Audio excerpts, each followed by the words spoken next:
Est-ce que tu sais ce qui tue la plupart des entrepreneurs?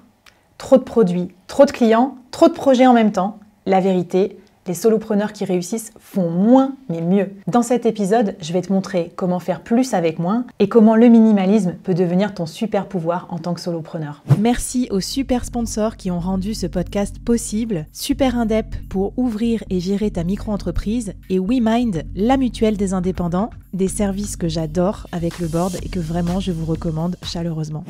Alors voici les 3 principes minimalistes pour avoir plus de résultats avec moins de charge mentale, moins de coûts. Déjà, la simplification stratégique. Au lieu de tout vouloir faire, concentre-toi sur ta niche fertile au lieu de vouloir servir la terre entière. Concentre-toi sur une offre rentable ou un produit scalable au lieu d'avoir 12 offres. Réduis le nombre de canaux de communication. Moi, par exemple, c'est LinkedIn pour me découvrir, le podcast pour écouter ce que j'ai à dire et l'incubateur pour travailler avec moi. Ensuite, simplifie tes process à l'extrême. Par exemple, il vaut mieux une vidéo d'onboarding de 3 minutes où tu expliques à ton client comment vous allez travailler ensemble, payer les factures, etc. plutôt que s'envoyer d'emails ou passer sa vie en réunion. Vise l'efficience et l'efficacité. Enfin, cherche le 80-20 dans tout ce que tu fais.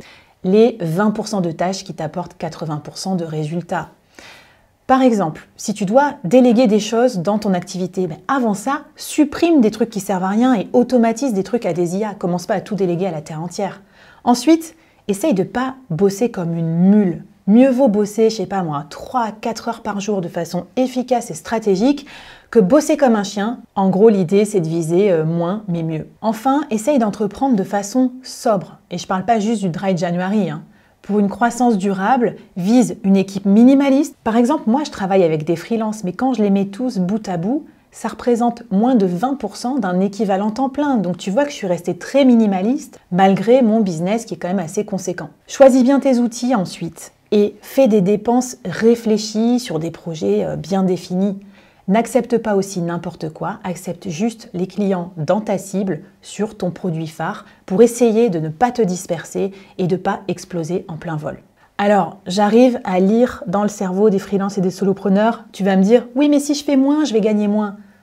Non, au contraire, parce qu'en fait, en te concentrant sur l'essentiel, tu vas devenir excellent dans ce que tu fais. Donc, tu vas pouvoir augmenter tes prix. Parce que l'excellence, en fait, ça se monétise toujours mieux que la dispersion et les couteaux suisses. Alors ton défi, ça va être de lister tout ce que tu fais dans ton business et de séparer ça en 80-20. Regarde les 20% d'actions qui t'amènent 80% de chiffre d'affaires. Et là, il va falloir non pas créer des choses nouvelles, en rajouter, mais plutôt couper, diminuer, supprimer certains de tes projets inutiles. C'est aussi ce que j'appelle « kill the babies », tuer ces bébés. En tant qu'entrepreneur, ça fait pas toujours plaisir de lancer des trucs et de pas les finir, mais dans une approche minimaliste, il faut que tu conserves plutôt tes offres et tes produits qui fonctionnent et éviter de te disperser sur tous tes autres projets qui ne fonctionnent pas. Bref, less is more, j'espère que ça t'a plu et que ça va t'aider à faire plus de résultats avec moins d'efforts. Et pour avoir plus de revenus avec moins d'efforts, on va regarder aussi comment optimiser ton patrimoine pro et perso. Ça se passe dans l'épisode suivant.